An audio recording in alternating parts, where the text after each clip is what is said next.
Baik, Assalamualaikum warahmatullahi wabarakatuh. Selamat datang di playlist terbaru saya, Hands On II 2260. Dan seperti judulnya, bahwa kita akan membahas hands on. Bagi teman-teman yang ingin mendapatkan secara teoretikalnya, silahkan teman-teman datangi channel yang dimiliki oleh Pak Sony. Nah, eh, bagi teman-teman yang belum tahu, karena baru bergabung, maka saya akan katakan bahwa yang namanya hands on kita akan banyak diberikan atau diinfluence oleh yang namanya Random Nerd Tutorial. Dan dari sanalah kita akan mencoba untuk mengulik ESP32 sebagai sebuah sistem embedded. Nah, mari kita lihat video ini agar teman-teman lebih paham terkait dengan apa yang akan kita pelajari. Setidaknya untuk saat ini adalah komponen yang akan teman-teman gunakan pada percobaan satu semester ke depan. Kita mulai dari alat yang akan pertama kali kita gunakan atau yang akan pertama kali kita perkenalkan adalah ESP32. Ini teman-teman dapat melihat ada beberapa jenis ESP32 sebenarnya di luar sana, namun yang akan kita gunakan adalah DevKit Duit ini. Bagi teman-teman yang ingin menggunakan ESP32 dengan board yang lain, kami persilahkan. Namun, teman-teman harus melihat nanti pada spreadsheet-nya bagaimana penggunaan dari ESP32 tersebut. Nah, ini berikut adalah gambar dari DevKit Duit. Selanjutnya, hal yang teman-teman perlu juga dapatkan adalah breadboard. Nah, breadboard ini ada dua buah jenis gitu ya, yaitu yang pendek dan yang satunya adalah panjang. Yang pendek ini sekitar 600 lubang dan yang panjang ini sekitar 800 lubang. Nah, saran saya bagi teman-teman bisa membeli yang panjang satu buah atau yang pendek. Kalau saya sih lebih suka menggunakan dua buah seperti ini yang pendek gitu ya. Namun bagi teman-teman yang nanti akan memasang pada suatu tempat tertentu yang mana harus menggunakan arus yang berasal dari luar, akan lebih enak ketika teman-teman punya yang panjang. Nah, nanti pembahasannya kita akan bahas nanti ketika sudah pemasangan. Selanjutnya, teman-teman diharapkan untuk membeli beberapa buah jumper, kabel jumper gitu ya, yang mana ada beberapa, yang di sini ada 3 buah tipe sebenarnya, yaitu male to male, gitu ya, male to female, dan female to female. Namun ada baiknya kalau teman-teman membeli juga male to male tapi yang panjang. Kira-kira panjangnya ini adalah 2 kali lipat dari panjang yang pendek. Kemudian kabel yang tentu yang teman-teman harus butuhkan adalah kabel untuk mengirim data ke dalam ESP32 teman-teman. Nah, ini bisa menggunakan kabel USB yang teman-teman gunakan untuk ngecas di HP gitu ya, jika teman-teman menggunakan yang mikro. Nah, kalau teman-teman nggak ada bisa beli, tapi pastikan belinya jangan untuk yang charge saja tapi yang untuk data, karena ini akan mengirimkan data ke ESP32 teman-teman. Selanjutnya, teman-teman perlu membeli beberapa buah resistor. Nah, yang disarankan adalah membeli 330 ohm dan juga membeli 10 kilo ohm gitu ya.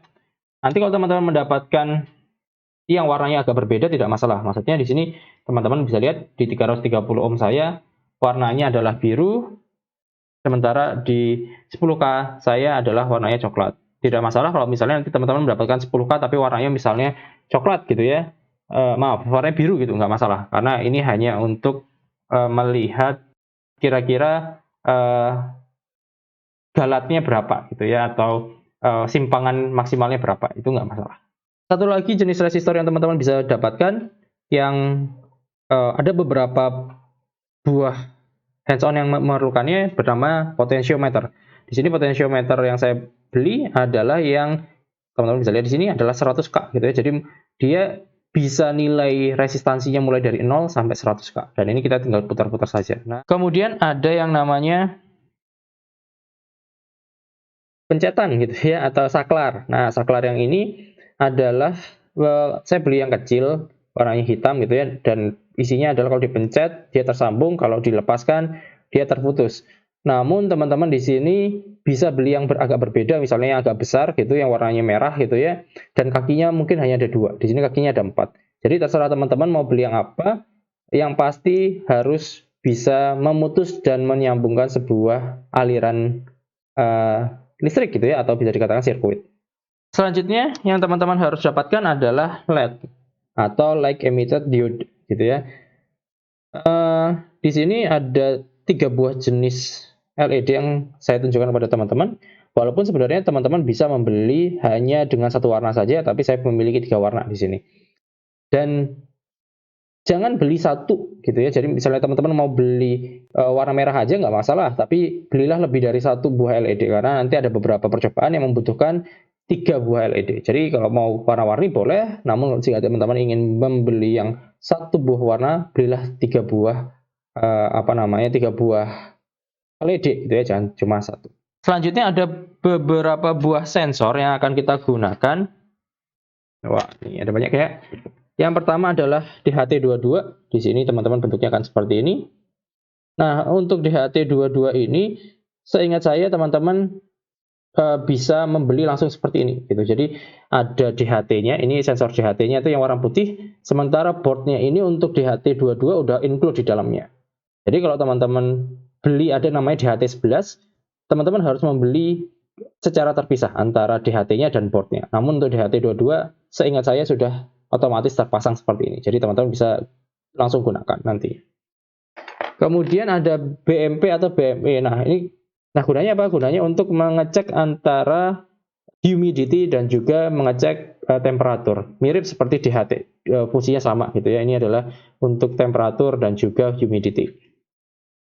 Kemudian ada sensor yang namanya gyro. Ya, seperti yang teman-teman tahu, gyro ini gunanya untuk mengetahui tempat dia berada di antara sumbu X, sumbu Y, dan sumbu Z. Nanti teman-teman akan menggunakan ini untuk melihat nih posisi teman-teman sekarang ada di mana.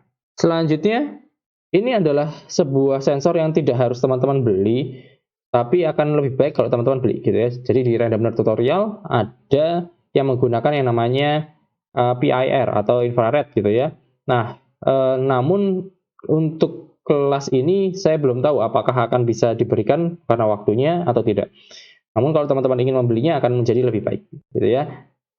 Silahkan beli PIR seperti ini. Selanjutnya, alangkah lebih baik kalau teman-teman juga mendapatkan barang ini, yaitu eksternal untuk power source gitu ya.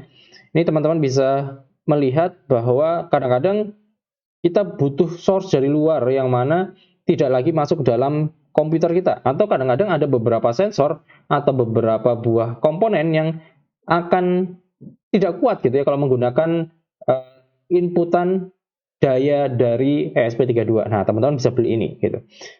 Ini bisa diatur menjadi 3,3 volt ataupun bisa diatur menjadi 5 volt. Dan catu dayanya bisa berasal dari adaptor dan bisa berasal dari USB gitu ya. Dari mungkin teman-teman pakai power bank dan lain sebagainya bisa masuk ke sini juga gitu. Jadi teman-teman bisa membeli ini. Dan baiknya lagi adalah karena dia sudah ada regulatornya, maka daya yang muncul ke dalam sistem kita itu pasti segitu gitu ya. Jadi nggak mungkin salah gitu. Kemudian ada lagi yang teman-teman perlu beli, yaitu display. Nah, display ini ada 2 macam. Yang pertama adalah LCD, dan yang kedua adalah OLED. Untuk yang LCD, teman-teman bisa melihat di sini. Pastikan teman-teman membeli yang sudah ada I2C communication board-nya, gitu ya. Ini warna hitam ini. Jika tidak, teman-teman akan mendapatkan LCD saja. Kalau teman-teman hanya membeli LCD saja, nggak bisa connect nih ke dalam ESP32 teman-teman. Sehingga teman-teman harus memasang ini sendiri. Dan memasangnya ini agak susah karena cukup dekat gitu antara si LCD-nya dengan I2C komponennya gitu ya. Jadi sebaiknya teman-teman beli yang langsung sudah satu paket seperti ini. Kemudian yang terakhir adalah ini OLED gitu ya. Atau organic light emitted diode. Nah, kayak LED tadi, tapi di sini untuk menunjukkan atau memperlihatkan screen. Nah, ini teman-teman yang teman-teman bisa dapatkan. Nah,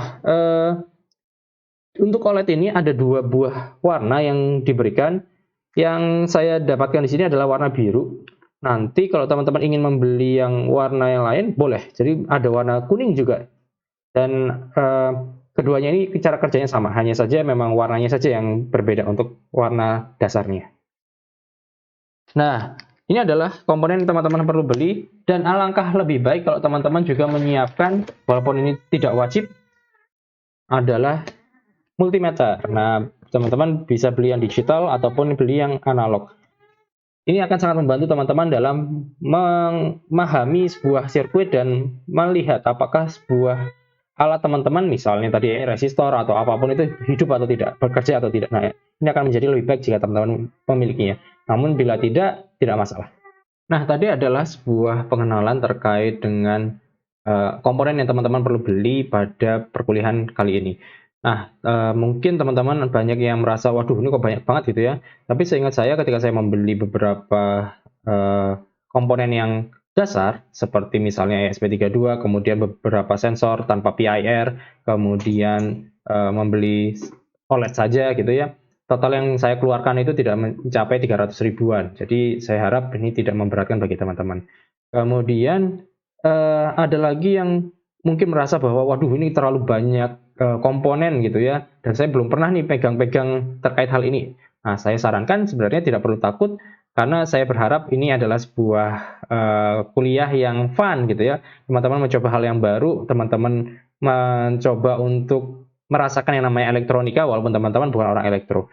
Selamat mencoba untuk mengolah apa yang informasi yang baru yang teman-teman dapatkan, dan kita akan coba untuk hands on ke depannya. Ini hanya perkenalan saja, semoga ke depannya teman-teman bisa langsung megang alatnya. Sekian dulu dari saya, sampai jumpa lagi nanti di video selanjutnya. Assalamualaikum warahmatullahi wabarakatuh.